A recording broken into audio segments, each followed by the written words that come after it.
Hi, I am Dr. Indira Natarajan, consultant stroke physician and clinical director of neurosciences at the Royal Stoke University Hospital, Stoke-on-Trent.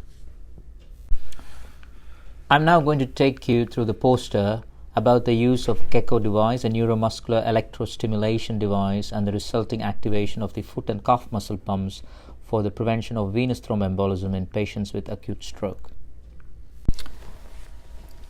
As you are all aware, venous thromboembolism is a common and potentially fatal complication of acute stroke. And the National Institute of Clinical and Health Excellence and the UK National Clinical Guidelines for Stroke have clearly emphasized that pharmacological VTE prevention should not be routinely used.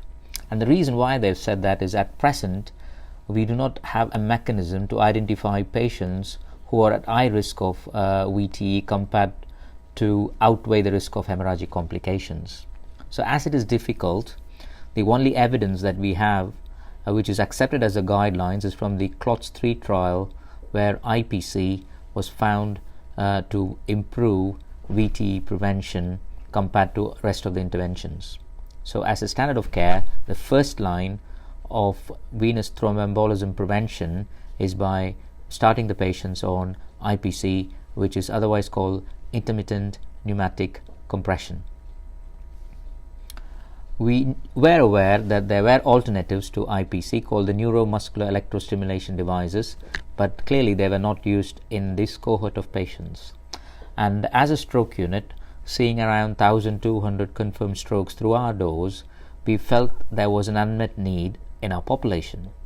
Around 30% of the patients who had stroke and who needed VTE prophylaxis were either had contraindications to wear the IPC device or were not able to tolerate it.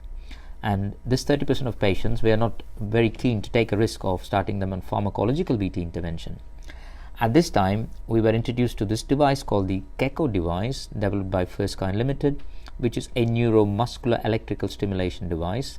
And we thought that possibly there might be a role for this device in the group of patients who either had contraindications or could not tolerate it, which I use the phrase the unmet need of these patients. So I'm just going to take you through a methodology and the population about the patients who were offered this treatment. So as you can see from the slide in front of you on the poster, we are a tertiary neurosciences center. We see around 1,200 patients with suspected stroke coming through our doors per annum, and we are a 32-bedded hyperacute and acute stroke unit, and we are a comprehensive stroke unit offering thrombolysis and thrombectomy. So we slightly tweaked our pathway to meet the unmet need of this 30% of patients. So every patient who has had a stroke and who's immobile, we will start them on generic treatment measures like hydration, early mobilization, and aspirin 300 milligrams as standard of care. And then as the first line treatment as per the UK stroke guidelines and the NICE guidelines, we would put them on IPC. As I'd already mentioned, on the patients who could not tolerate the IPC or had a contraindication for IPC, we put them on the GECKO device. So we changed our pathway in such a way that patients who had the unmet need had an alternative treatment option as a part of the prophylaxis. In this part of the poster, we are going to look at the contraindications to IPC. The four major contraindications for using of IPC as the first line VTE prophylaxis are high risk of falls, restless or agitation, people with peripheral disease and leg ulcers. And on top of this, there was a group of patients who were not able to tolerate IPC because the way the device operates is a sleeve around the legs, which is connected to a pump, and the pump produces pressure which intermittently squeezes the calf muscles to keep the circulation and prevent the clots. The group of patients were not able to tolerate this because this was constantly happening day in and day out, and people were finding it struggling to sleep at night. And in total, we felt that there was this 30% of patients who fell into the category where they could either not tolerate the IPC or had a clear contraindication to IPC. Now I'm just going to focus on a patient tolerance. In total, you can see that 116 of the patients were prescribed IPC. They were not able to tolerate the IPC. That amounts to around 21% of the IPC arm, whereas 21 patients were prescribed the gecko.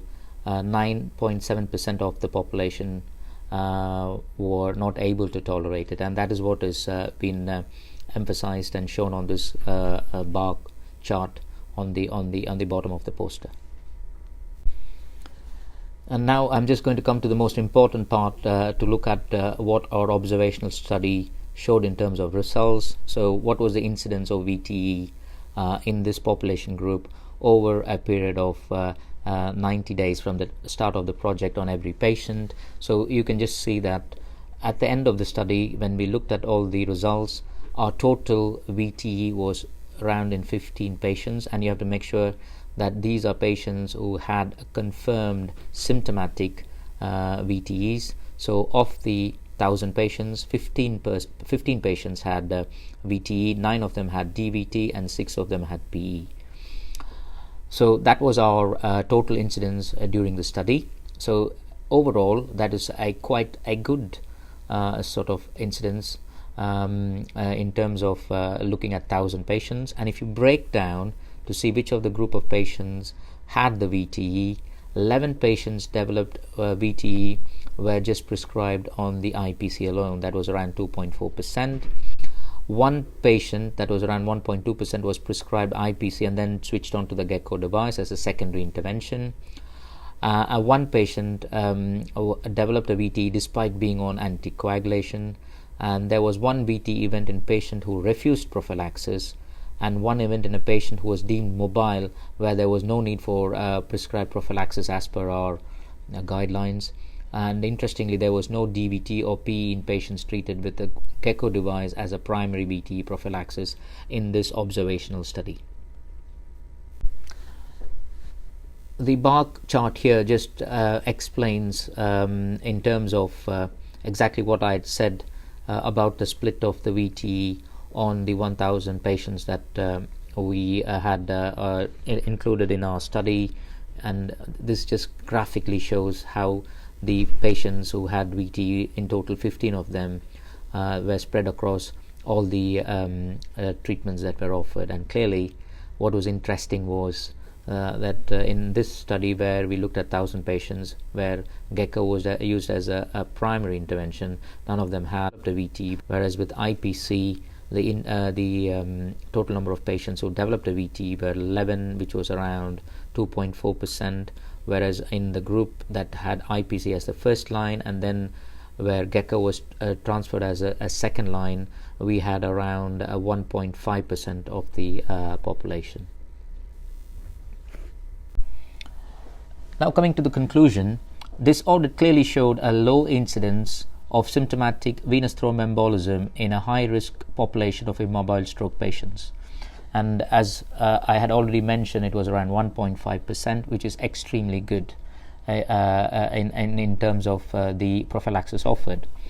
And as I had emphasized, all the patients who needed intervention had aspirin, early mobilization and hydration as standard of care.